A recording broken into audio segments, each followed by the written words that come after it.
Welcome to arts and stories for kids. தந்தை மகர்காற்று நன்றிய வையத்து முந்தி இருப்பச் செயல்.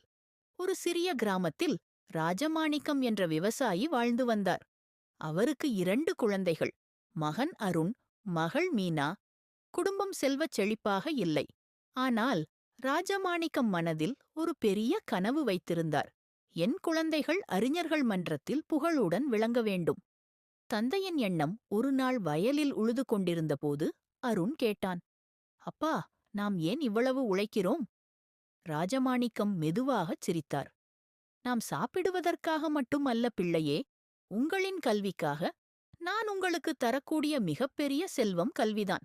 அந்த வார்த்தைகள் அருணின் மனதில் ஆழமாக பதிந்தது. கல்விக்கான போராட்டம். கிராமத்தில் நல்ல பள்ளி இல்லை. அதனால் ராஜமாணிக்கம் அருகிலுள்ள நகரத்துக்கு குழந்தைகளை அனுப்ப முடிவு செய்தார். பணம் குறைவு. அதனால் அவர் கூடுதல் வேலை செய்தார். இரவு நேரத்திலும் வயலில் பணி செய்தார். மீனா ஒரு நாள் கவலையுடன் கேட்டாள், அப்பா, உங்களுக்கு ஓய்வு இல்லையா? உங்கள் வெற்றிதான் என் ஓய்வு என்றார் அவர். சோதனை காலம். நகரில் படிப்பது எளிதல்ல. புதிய சூழல், புதிய நண்பர்கள். அருண் முதலில் தேர்வில் தோல்வி அடைந்தான். மனம் உடைந்தான். நான் முடியாது அப்பா என்றான். ராஜமாணிக்கம் அவனை அணைத்துக்கொண்டு, தோல்வி என்பது வெற்றிக்கான படிக்கட்டு. முயற்சி செய் என்றார். மீனா புத்திசாலி. ஆனால் அவளுக்கு மேடை பேச்சில் பயம்.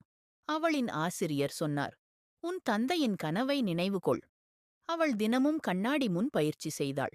வெற்றியின் தொடக்கம். காலம் சென்றது. அருண் கடின உழைப்பால் மாவட்ட அளவில் முதல் மதிப்பெண் பெற்றான். மீனா மாநில அளவிலான பேச்சுப் போட்டியில் வெற்றி பெற்றாள். அவர்கள் பெயர் செய்தித்தாள்களில் வந்தது. கிராமம் முழுவதும் பெருமை. அறிஞர்கள் அவையில் பல ஆண்டுகள் கழித்து சென்னை நகரில் பெரிய அறிஞர்கள் மாநாடு நடந்தது. அருண் விஞ்ஞானியாகவும் மீனா பேராசிரியராகவும் வளர்ந்திருந்தனர். அந்த மேடையில் அவர்களுக்கு விருது வழங்கப்பட்டது. அருண் பேசும்போது சொன்னான், எங்கள் தந்தை எங்களுக்கு சொத்து சேர்க்கவில்லை, ஆனால் கல்வி என்ற அழியாத செல்வத்தை தந்தார். மீனா கண்களில் கண்ணீர் மலர்ந்து, எங்கள் தந்தையின் உழைப்பே இன்று நாங்கள் இங்கே நிற்பதற்கான காரணம் என்றாள்.